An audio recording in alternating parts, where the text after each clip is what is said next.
तत्पुरुषाय विद्महे महादेवाय धीमहि तन्नो रुद्रा प्रचोदयात्.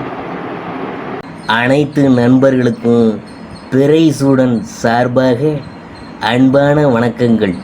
இந்த வீடியோ பிடித்திருந்தால் லைக் பண்ணுங்கள், ஷேர் பண்ணுங்கள், கமெண்ட் பண்ணுங்கள், மறக்காமல் சப்ஸ்கிரைப் பண்ணுங்கள். வாங்க வீடியோவை பார்ப்போம்.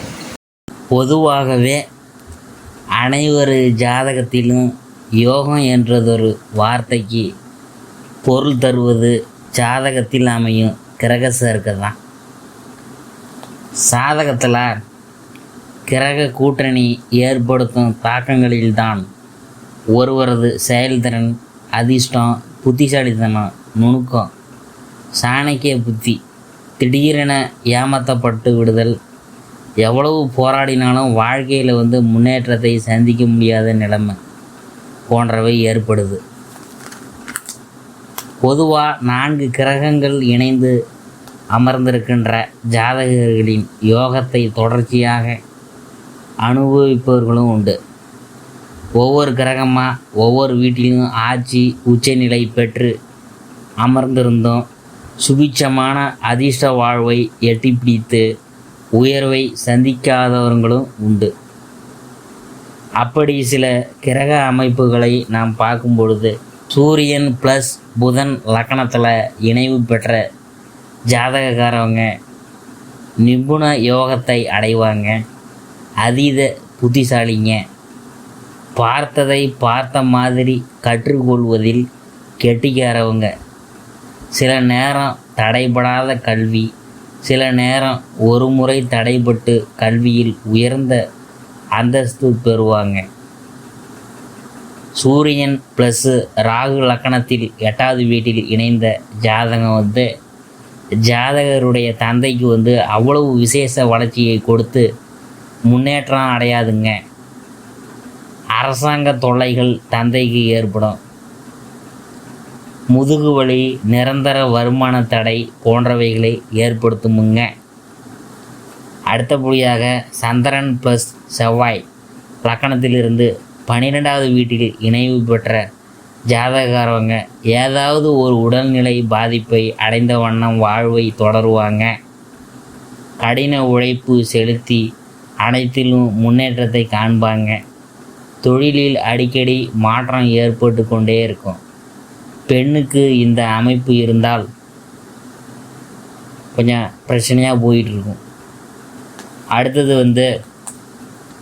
ஜாதகத்தில் சூரியன் ப்ளஸ் குரு லக்கணத்திலிருந்து 10, 11, 12ஆம் வீட்டில் இணைவு பெற்றவர்கள் திடீர் புகழ், செல்வாக்கை அடைவாங்க. பட்டம், பதவியெலாம் தேடி வரும். தொழில் வழி உயர்வு தானாக ஏற்படும். மடாதிபதியாக, சிறந்த ஆன்மீகவாதியாக வலம் வருவாங்க. இந்த சேர்க்கை லக்கணத்திலிருந்து 11வது வீட்டில் இருப்பின் ஜாதகர் அமைச்சராவார். அடுத்தபடியாக சூரியன் ப்ளஸ் சனி லக்கணத்திலிருந்து 9வது வீட்டில் இணைவு பெற்ற ஜாதகருக்கு தந்தைக்கு ஆகாதுங்க. பெரிய பழத்தோட்டம், பழ வியாபாரம், விவசாய பண்ணை, உயிர் வளர்ப்பு தொழிலில் ஜாதகர் கொடி கட்டி பரப்பாருங்க. ட்ரஸ்ட்டு வச்சு நடத்தக்கூடிய அதிகாரத்தை அடைவாங்க.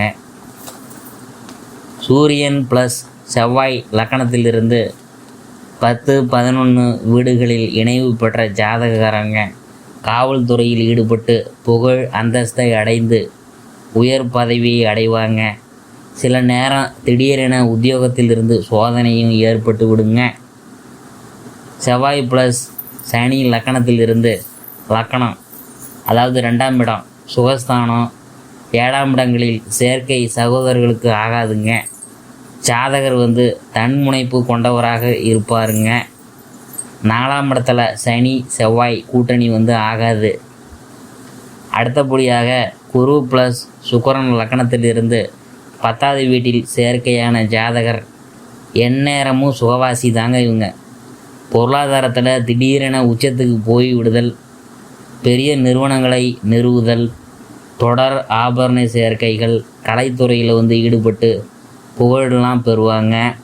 பெண் வாரிசு இல்லாமை போன்றவை பலன்களாக அமையுங்க.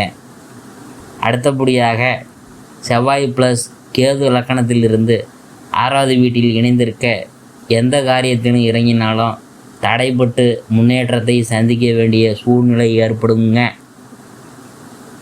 தேவையற்ற விவகாரங்களில் தானாக போய் சிக்கிக்கொள்ளும் நிலையெல்லாம் உருவாகும்.